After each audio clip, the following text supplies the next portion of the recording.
Make it plain. MIP. With Masamela Matfumo. Mark Thompson. Make it plain. Get woke.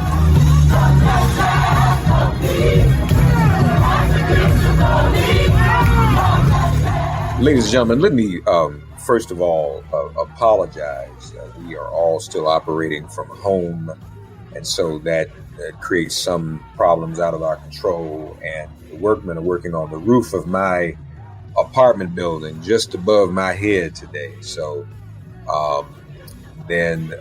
so you may hear that noise, and I apologize in advance for it. But we wanted to go ahead with today's show because of the importance of the matter, and just to kind of bring us back to some of the important matters of the day, some of the important realities. I know we've had a lot of distractions, but we always talk about jobs when the jobs report comes out. Immediately we speak to the chief economist of the Center on Budget.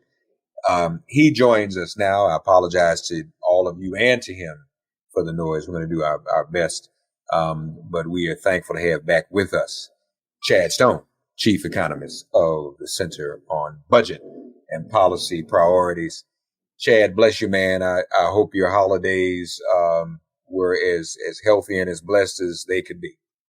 They were. Thank you. And I hope the same for you. Thank you, buddy. I appreciate that. So the job recovery has stalled down to 140,000 for the month of December, correct? 140,000 lost. 140,000 lost. Okay. Yeah. Yes. So how many were created in the month? Well, 140,000 is the net of creation minus losses. So we talked previously about how the jobs recovery was slowing. Each month there were successively fewer new jobs created. Well, we hit the going into reverse point where for the first time since April, we've had net job losses, 140,000, 95,000 of them in the private sector and the rest in government. So that was kind of expected. We had lots of indicators that the economy was slowing down in December. And that's why there was so much pressure being put on Congress to come up with a stimulus package. And they almost blew it. And they did in the sense that if they'd done it in November, maybe we would have not have had job losses in December, but they at least did something. But it's great that they did it. It's going to help some, but it's very short-lived and it's incomplete. And we're going through lockdowns and dealing with the virus spreading still. So it's a little bit of a rough patch ahead, but it looks like we have policymakers coming in who want to be doing things, and so we can expect another package. Of course, that is a blessing if that's true. We hope so. Unemployment rate, you're right. And folks, by the way, Chad does a great thread on the morning of the jobs report. You should check him out on Twitter. Chad CBPP. Check him out. Chad, the unemployment rate did not fall for the first time since April, correct? That's right. The unemployment rate stayed at 6.7%. And that's certainly an elevated unemployment rate. It's below the 14-something percent that we had in April, but it's still way too high. It's way above the 3.5% we had going into the recession, and something we'd love to get back to. So it's still an elevated unemployment rate. And as we know, that there are racial and ethnic disparities in the employment statistics, that Black and Hispanic unemployment rates are higher than white unemployment rates, substantially higher. The unemployment rate is one measure of the state of the labor market. It's the one that gets all the headlines. But in order to be counted as unemployed, you have to actually be looking for work. You have to have looked in the past 4 weeks, or be on a layoff and be expected to be called back immediately. And there are a lot of people who lost their jobs and either haven't been required to be looking or have not found a labor market in which there's jobs for them. And so there's a bunch of people that are either underemployed, not getting as many hours as they need, or have dropped out of the labor force, not officially counted as unemployed, although if jobs were there, they would want the jobs. So if we look at another measure that takes into account some of those factors, the share of the population with a job, and if we focus on prime age workers, aged 25 to 54, we get rid of the fact that some of the labor force is shrinking because people are retiring. The baby boom generation is retiring. So we get rid of the demographics by focusing on prime age. And we look at the share of the population with a job. So that takes into account the fact that some people have dropped out. They may want a job, but they haven't been looking actively enough to find one. And that is still an elevated rate. And again, higher for blacks and Hispanics than for whites by a significant number of percentage points. So as we look at those and we compare February 2020 to December 2020, and I'm just looking at some of these numbers. Right. Unemployment 6% for African Americans in February 2020, 9.9% December 2020.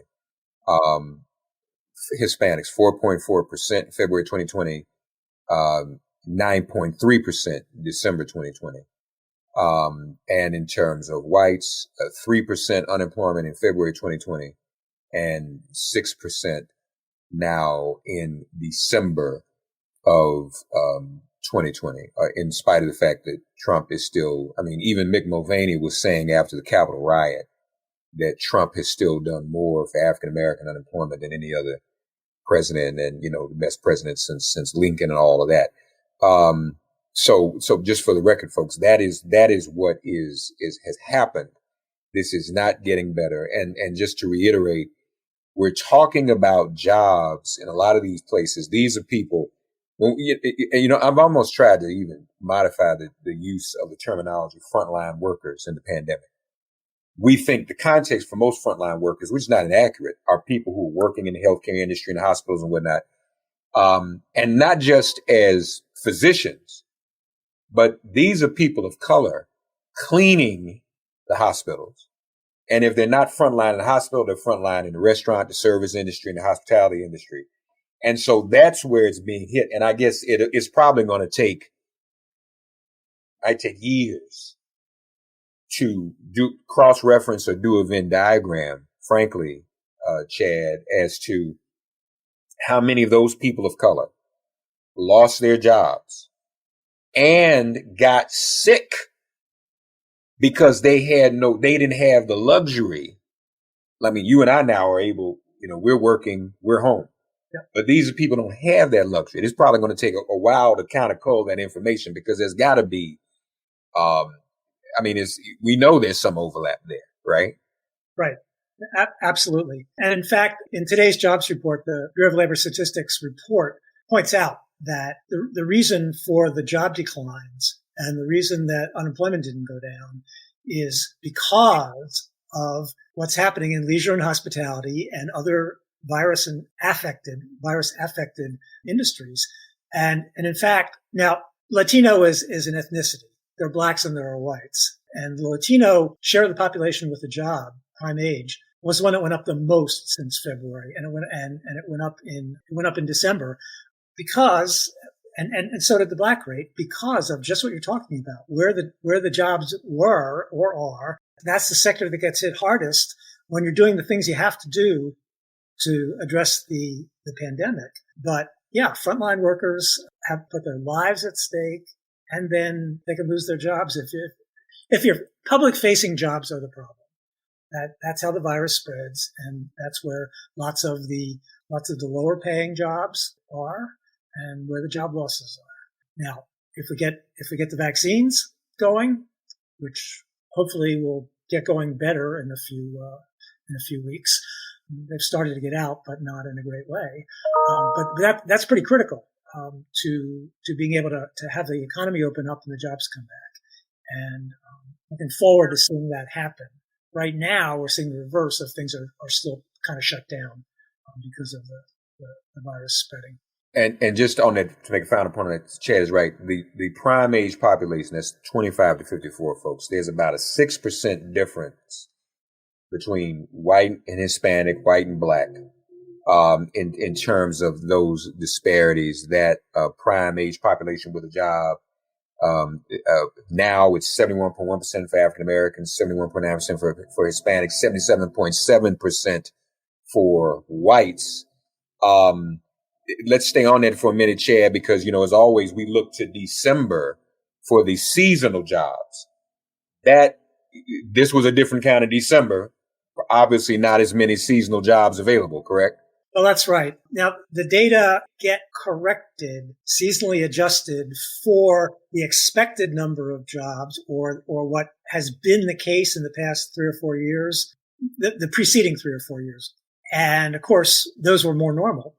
And so you expected a bigger hiring season if this year looked like past years, but it didn't. And therefore, the numbers were not as good as they normally would have been in December for the fact that there was less employment for seasonal. There was less seasonal employment. Yeah. Now, let's stay with some of these frontline / essential state and local jobs way down, including in education.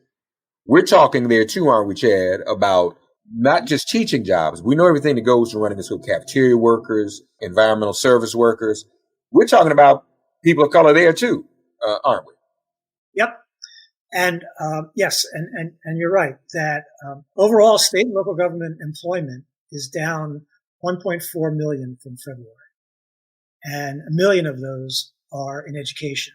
And as you say, they include more than just teachers and teachers' aides, bus drivers, and all the folks you mentioned. And yeah, that's a big drag. And but one of the reasons that's going on is because of the disruption to schools.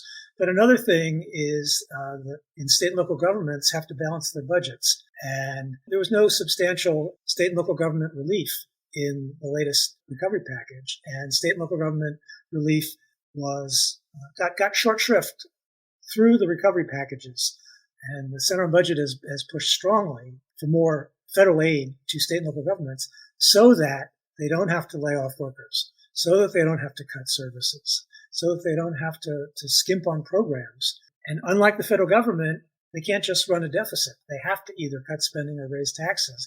Either one of them is bad for the economy. It takes away aggregate demand. But what you want to have in a recession is stuff like unemployment insurance and SNAP benefits, which when you give it to people, they spend it, and that circulates through the economy, has a multiplier effect. State and local government cutbacks have a negative multiplier effect. They're a drag on the recovery. And this latest package didn't really include any relief. Unemployment insurance, 1 million. Am I reading this right? 1 million, 1.1 million in February, 4 million now. Oh, so those figures are for the number of people who've been unemployed, the long-term unemployed, the number of people who've been unemployed for 26 weeks or longer. And I'm sorry, for 27 weeks or longer. 26 weeks is the normal amount of unemployment, maximum amount of unemployment insurance you can get in most states. Now we have a bunch of additional federal programs that have some federal programs that have added additional weeks on, so that if it weren't for those programs, people would be running out of benefits after 26 weeks, but they can stay on for longer. And the end of the year recovery package added some weeks to make sure that nobody runs out of benefits, or almost nobody runs out of benefits before the middle of March. But that's the end for the supplemental programs, the pandemic unemployment assistance for gig workers and people who fall through the cracks of the regular system, and the pandemic emergency unemployment compensation benefits, which are additional weeks of benefits for people in the regular state unemployment insurance program. You run out of your state benefits, you get these additional federal benefits. And after that, maybe you get some further benefits if your state has a high enough unemployment rate for another round of benefits. But that all comes to an end in March. And so that needs to be extended because we're not going to be out of the hole we're in March. You wrote in your epic Twitter thread, end of year stimulus relief package was important for addressing hardship and keeping the recovery going, but it's short-lived and incomplete. And then you reference a piece at centeronbudget.org. Over 4 in 10 children in renter households face food and or housing hardship. Yeah, one of the things that we've been doing at the center is following on a regular basis the data that the Census Bureau has been putting out every couple of weeks since April on tracking hardship, and we've seen it. We saw it just as we saw a decrease in jobs and no further improvement in unemployment in December. We're also seeing an uptick in the measures of hardship. And that's why it's also important to have continuing relief and stimulus assistance to boost the economy and to address the widespread hardship. The Center on Budget, of course, is nonpartisan, everyone. And I, over the years, from time to time, say things. I'm going to say something that I don't think will get Chad in trouble, but let me just put it this way. And I know Chad, like me, and none of us, of course, everyone decries what happened at the Capitol. But Chad, I was just thinking, and I thought about you in this. I said, people out there demonstrating, and I don't agree with the tactic, but no one raised the issue of what we're talking about right now. There has not been a mass demonstration of people saying we need more financial support and more stimulus.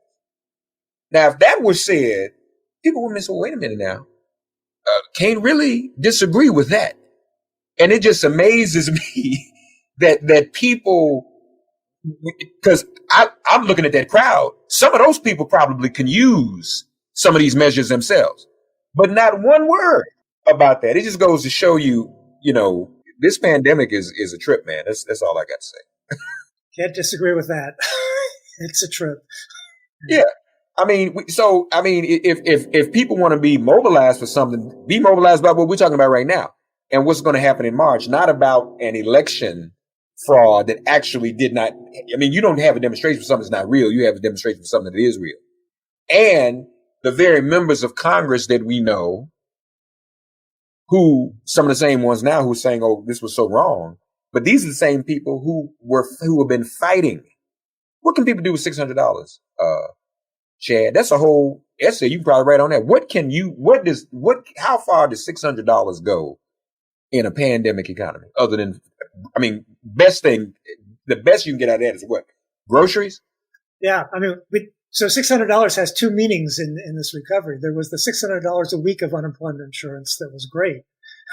And then there's a $600 one-time check. Right. Is, it's something, but it's not something that sustains you for very long. You're right. So folks, this is December, and Chad and I talked about this. People should have expected this is how it's going to be. And now that we no longer have the season of December that's supposed to kind of usually help folk out.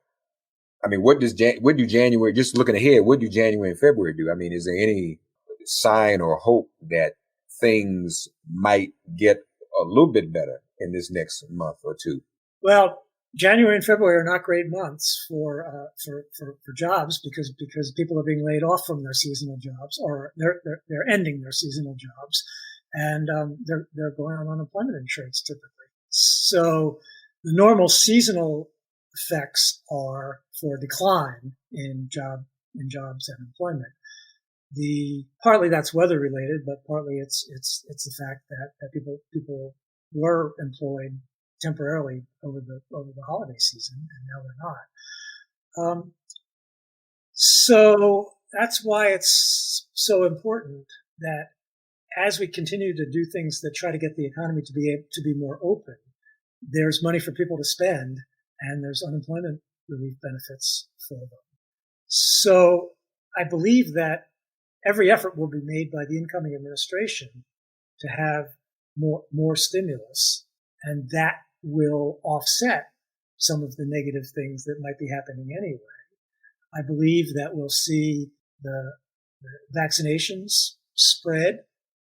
That's positive for allowing more opening up. So there are many forces going in different directions. But at least in terms of what the government can do to help relieve hardship and stimulate the economy, I think we have people coming in who campaigned on doing that. They did. Yeah. So hopefully we'll get a whole new change come January 20th, Lord have mercy, and hopefully no more drama between now and then. But yeah, this is the appropriate form of protest, voting to help out with this economic situation, not tearing up the Capitol and putting people's lives in danger indeed. But go ahead. I'm sorry, Jay, go ahead. If we look at the Georgia voting, I think a lot of people did vote on the idea that there would be more stimulus coming. We want to see that happen, and they voted accordingly. And it's even more profound when we look at Georgia, a state that has never done that before, and that says a lot. Chad, thank you as always. SitOnBudget.org, our friend Chad Stone. Chad, continue to be safe where you are. All right, buddy? You too. All right. Thank you, Chad. You're welcome. Take care. Thanks for getting woke and listening to Make It Plain. Please remember to listen, like, subscribe, and wherever you get your podcasts, please give the show a 5-star rating. And please do spread the word. Let's all continue to pray for each other during this pandemic and this police-demic. If all hearts and minds are clear, it has been made plain.